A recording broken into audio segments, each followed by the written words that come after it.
Coucou tout le monde, j'espère que vous allez bien. Alors aujourd'hui on se retrouve, vous voyez, sur un livre de colo. Parce que depuis 2-3 jours là j'ai un petit peu envie de colorier. Donc au début j'avais commencé un mystère, mais l'envie m'est vite passée. Donc il faudra quand même que je termine. Et là je regardais une vidéo ce matin où elle présentait ce livre-là, qu'elle allait faire des colos dedans, sur une chaîne de colos. Et du coup, on me l'avait, je me suis dit, c'est l'occasion de commencer. Donc, pour ce livre, j'ai utilisé pour le colo, que je n'ai pas terminé, je vous montre l'avancée, c'est le Cute and Creepy Pop Manga, vous voyez. Bon, avant d'arriver à faire ces couleurs, s'accrocher, hein. Mais moi j'ai commencé à en faire un. Et c'était l'occasion d'utiliser mes Brutfener 280. Donc j'avoue, ils sont bien, mais je préfère quand même les crayons gras comme les Prisma. Mais bon, j'ai l'occasion de les utiliser. Alors, je vous montre mon avancée. Bon, pas top, hein. Parce que le truc, c'est que moi, je colorie, il faut que ça aille vite. Et j'ai pas fait tout dans le même sens. Donc là, on voit. Là, c'est dans ce sens-là. Là. Puis là, ben, c'est un peu crescade. On n'a pas à côté. Vous voyez, c'est un peu crescade. Donc, par contre, j'aurais dû prendre un bleu foncé. Mais bon. Je suis contente, j'ai bien réussi mes feuilles. Et l'arbre. Des feuilles, quelque chose, j'arrive sur des petites zones, je suis plus à l'aise. Donc là, j'en suis là. Il me reste tout le fond à faire.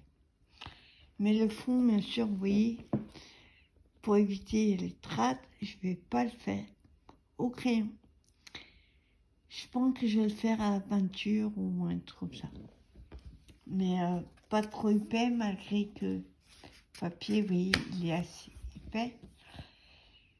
Je mettrai quelque chose en dessous pour éviter les autres colos. Malgré qu'il est recto verso, il ne sera pas trop d'eau. Et puis, je pense que je vais peut-être le faire à l'éponge. Je vais voir. Bon. Pour l'instant, il faut que je trouve la couleur du fond. Donc, je vous pose une petite question par l'intermédiaire de cette vidéo. Quelle couleur verriez-vous le fond?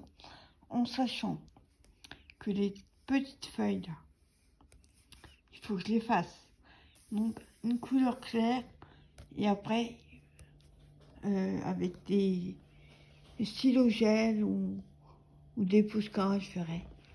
Il faudrait que je fasse toutes les petites feuilles. Donc, en premier, je ferai un fond comme ça. Et après, je ferai toutes les feuilles.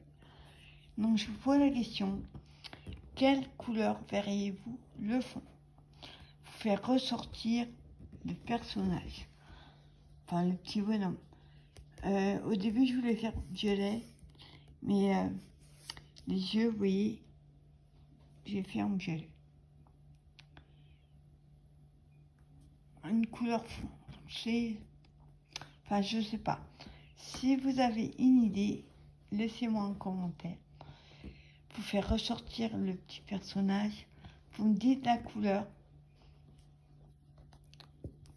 En sachant, comme je vous dis, il faut aussi que je fasse les feuilles.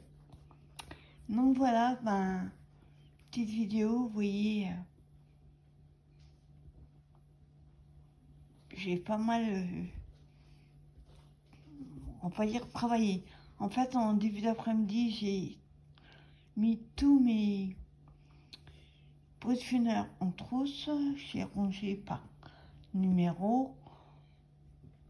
Moi, je les mets dans l'ordre de 1 à 260.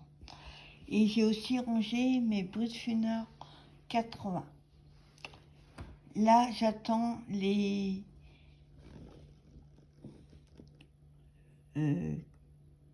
peaufineurs pastel, pas près d'arriver avec son ton à lit, vous savez. Et mais après, je mettrai tout dans la même trousse. Je vous ferai une vidéo plus tard. Je vous présenterai quand j'aurai eu tous les crayons de ma grande trousse qui peut mettre 3. J'aurais pu mettre 3 gammes de crayons dedans. Donc voilà, n'hésitez pas à mettre en commentaire la couleur du fond, en sachant qu'il faudrait que je fasse les feuilles aussi. Voilà, moi je vous souhaite un bon week-end et je vous dis à plus tard pour une prochaine vidéo. Bye bye.